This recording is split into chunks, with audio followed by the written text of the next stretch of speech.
आप सभी लोगों का डीएलएड फर्स्ट सेमेस्टर की मैथ क्लास में स्वागत है। देखिए, इसमें पवन सीरीज को पढ़ने वाले हैं और ये पवन सीरीज के लघु उत्तरीय प्रश्न की लास्ट क्लास है।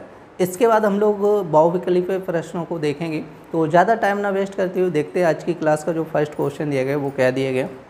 तो देखिए, फर्स्ट क्वेश्चन कह रहा है कि 18 माइनस कोष्टक लगाए 14 प्लस 16 माइनस 18 माइनस 5। ठीक है, तो इसको हमें हल करना है। 18 माइनस आपका दिए गए 14 प्लस आपका कोष्टक 16 माइनस 18 और यहाँ पर माइनस 5 दिया गया। ठीक है, तो कोष्टक लगे, देखो तीनों प्रकार के कोष्टक लगे।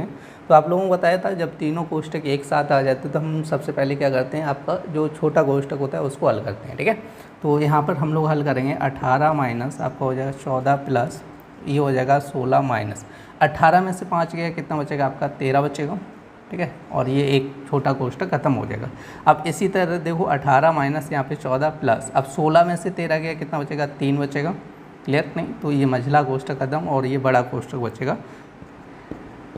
तो देखिए इसके बाद क्या हो जाएगा 18, अब 14 प्लस 3 करेंगे कितना हो जाएगा 17। 18 में से 17 गया, कितना हो जाएगा 1, तो इसका आंसर आ जाएगा आपका 1। देखिए नेक्स्ट क्वेश्चन क्या कह रहा है, राम ने 300 रुपये में एक रेडियो खरीदा। देखिए यहाँ पर एक लिखा हो, ठीक है, एक रेडियो खरीदा और उसने कितने रुपए में बेची कि उसे 20% लाभ हो। ठीक है, तो देखो खरीदा तो मतलब ये हो गया इसका क्रय मूल्य। क्रय मूल्य कितना दिया गया 300 रुपये। ठीक है, उसने क्या किया 300 रुपये में खरीदा। अब हमसे कह रहा है कि 20 और कितने में बेचे, विक्रय मूल्य पूछा गया कि कितने में बेचे कि उसे 20% लाभ हो।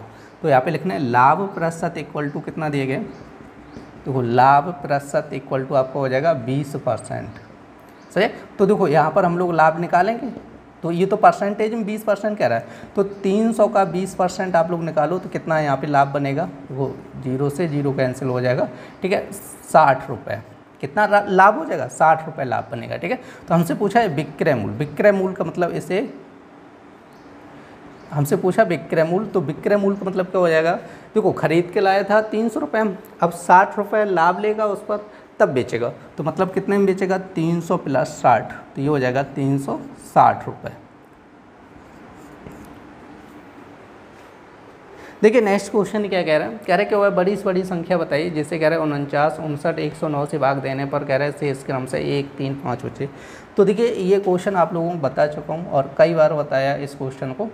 कह रहे कि 49, 59, 109, तो हमसे कह रहे देखो 49 से भाग देंगे तो 1 बचेगा, इससे 3 और इससे 5, तो देखो घटा लीजिएगा सबसे, तो ये बनेगा 48, तो ये 56 और ये बनेगा 104। तो बताया था बड़ी से बड़ी कहता है तो हमें क्या निकालना होगा मासा, तो 48 का 56 भाग करो कितनी बार जाएगा, एक बार जाएगा। तो ठीक है, तो अब यहाँ पर घटाएंगे कितना बचेगा 8, 8 का भाग 48 में करेंगे तो कितनी बार जाएगा 6 बार, 8 संग 48 हो जाता है। ठीक है, अब देखो 8 से पूरा कट गया।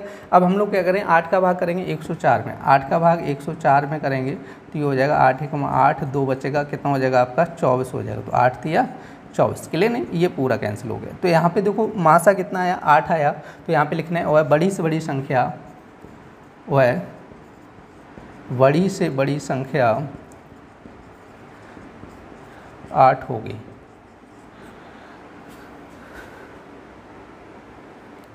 देखिए नेक्स्ट क्वेश्चन क्या कह रहा है, कह रहा है कि 5a² प्लस 4a माइनस 2 का मान ज्ञात कीजिए। कह रहा है a बराबर -2, तो हमसे कह रहा है a इक्वल टू -2 हो जाएगा और यहाँ से कह रहा है 5a² प्लस 4a माइनस 2। इसलिए नहीं तो a का मान यहाँ पे देखिए रखिएगा 5 × -2 का स्क्वायर प्लस 4 × -2 ठीक है।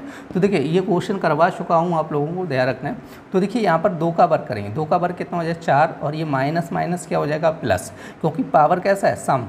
ठीक है, अगर समघात होती है तो माइनस माइनस क्या हो जाएगा प्लस हो जाएगा, अगर विषम घात होती है तो यहाँ पे माइनस रखते। क्लियर नहीं, अब 4 × 2 करेंगे कितना है 4 दूनी 8, -8 हो जाएगा -2, 4 × 5 करो कितना हो जाएगा 20 और -8 -2 माइनस का 10 हो जाएगा, वो 20 में से 10 जाएगा कितना बचेगा 10 आंसर हो जाएगा।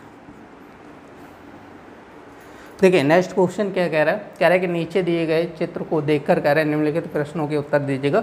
19 में पूछा गया तो आपका चित्र दिए गए, ठीक है, और इसमें उत्तर देने इन प्रश्नों के। तो फर्स्ट क्वेश्चन कह रहा है कि देखो 3 त्रिज्याओं के नाम बताओ। यहाँ पे 3 त्रिज्याएँ, ठीक है, क्या कह रहा है 3 त्रिज्याएँ। तो देखो केंद्र से लेकर परिधि तक की दूरी क्या कहलाती है, त्रिज्या कहलाती है। देखो केंद्र ये रहा, तो यहाँ से यहाँ तक की दूरी OAE ये क्या बोली जाएगी त्रिज्या। यहाँ से यहाँ तक की दूरी ओ बी क्या बोली जाएगी, त्रिज्या। इसी तरह ओ सी भी क्या हो जाएगी, त्रिज्या हो जाएगी। ठीक है, तो देखो दूसरा क्वेश्चन कह रहा है 3 जीवाओं, तो यहाँ पे 3 जीवा की बात कर रहे हैं, 3 जीवा हैं। तो देखो जीवा का मतलब क्या होता है, देखो वृत्त की परिधि पर किन्हीं दो बिंदुओं को मिलाने वाली रेखा को हम लोग क्या कहते हैं, जीवा कहते हैं।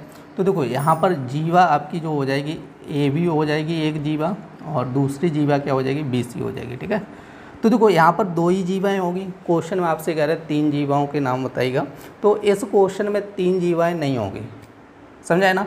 तो एक लोगों ने कमेंट भी करके बोला था कि इसमें 3 जीवाएँ बताई गई हैं। देखो इसमें जो आंसर दिया गया है, ठीक है, बुक में, उसमें 3 जीवाएँ दी गई हैं।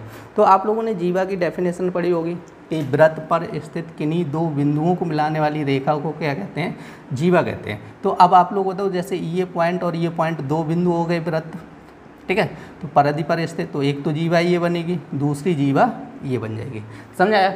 अब देखो आप लोग सोच रहे होगे ये ए सी, अब ए सी जीवा तो नहीं बोली जाएगी, क्यों नहीं बोली जाएगी, क्योंकि ये केंद्र से होके जा रही है, सही। जब केंद्र से होके जाती है तो उसको जीवा नहीं बोला जाता है, उसको व्यास बोला जाता है, समझे।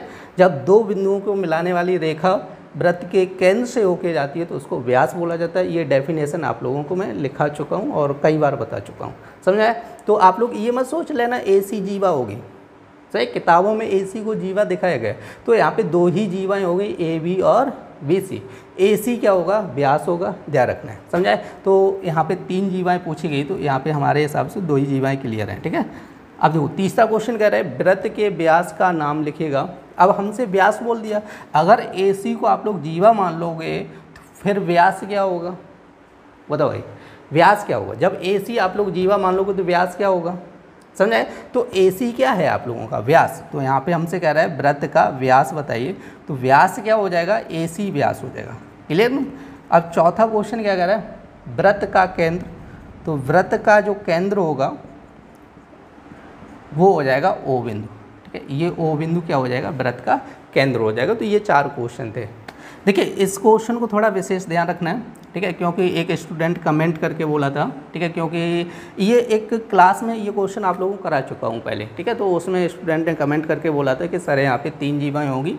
तो देखिए आप लोग डेफिनेशन पढ़ चुके हैं, जीवा की भी डेफिनेशन पढ़ चुके हैं, ठीक है, व्यास की भी डेफिनेशन पढ़ चुके हैं, ठीक है। उसके आधार पर यदि देखा जाएगा तो यहाँ पर 2 जीवाएँ होंगी, सही। अब किसी ने भी 3 जीवाएँ बता दी हैं, तो पता नहीं किस हिसाब से बताई हैं, ठीक है, लेकिन यहाँ पे 2 ही जीवाएँ होंगी। देखिए नेक्स्ट क्वेश्चन क्या कह रहा है, कह रहे हैं कि सलमा अपनी बहन रेशमा से 10 वर्ष बड़ी है। कह रहे हैं 4 वर्ष पहले सलमा की आयु रेशमा की आयु की दोगुनी थी, सलमा और रेशमा की वर्तमान आयु ज्ञात कीजिए। तो कह रहे हैं सलमा अपनी बहन रेशमा से 10 वर्ष बड़ी है, तो यहाँ पे आपको लिखना है रेशमा की आयु इक्वल टू आप लोग लिख लीजिएगा x वर्ष हो जाएगा, ठीक है। रेशमा की आयु कितनी हो जाएगी, x हो जाएगी। उसका लिखना है सलमा की आयु इक्वल टू हो जाएगा x प्लस 10। क्या कह रहा है कि 10 वर्ष बड़ी है, ठीक है। जो सलमा है वो रेशमा से कितनी वर्ष बड़ी है, 10 वर्ष बड़ी है। तो अब हमसे कह रहे हैं 4 वर्ष पहले, तो यहाँ पे लिखना है 4 वर्ष पहले। देखो 4 वर्ष पहले रेशमा की आयु निकालो, रेशमा की आयु ये सीधा रखना है। देखो प्रेजेंट टाइम में कितने की है, x की है, तो 4 साल पहले की मतलब 4 साल पीछे कितने की होगी, x माइनस 4। इसी तरह यहाँ पे सलमा की आयु निकालो, सलमा की आयु कितनी हो जाएगी, देखो इसको भी 4 साल पीछे लेके जाओ तो x प्लस कितना हो जाएगा, 4 पीछे जाएगा 6 हो जाएगा, समझे ना।